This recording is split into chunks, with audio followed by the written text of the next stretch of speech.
என்னை அழைத்தது நீங்க தானப்பா. தனிமையிலே துணை நின்றவர் நீங்க ஏசப்பா.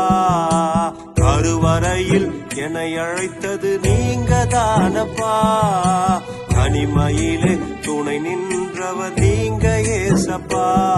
என்னை உள்ளங்கையில் வரைந்து ஒரு தகப்பனை போல் சுமந்து, என்னை உள்ளங்கையில் வரைந்து ஒரு தகப்பனை போல் சுமந்து, என்னை மார்பினிலே அணைப்பதை நான் என்ன சொல்லுவேன்? என்னை மார்பினிலே அணைப்பதை நான் என்ன சொல்லுவேன்?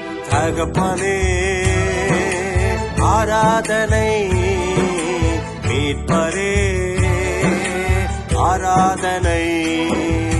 தகப்பனே ஆராதனை, மீட்பரே ஆராதனை.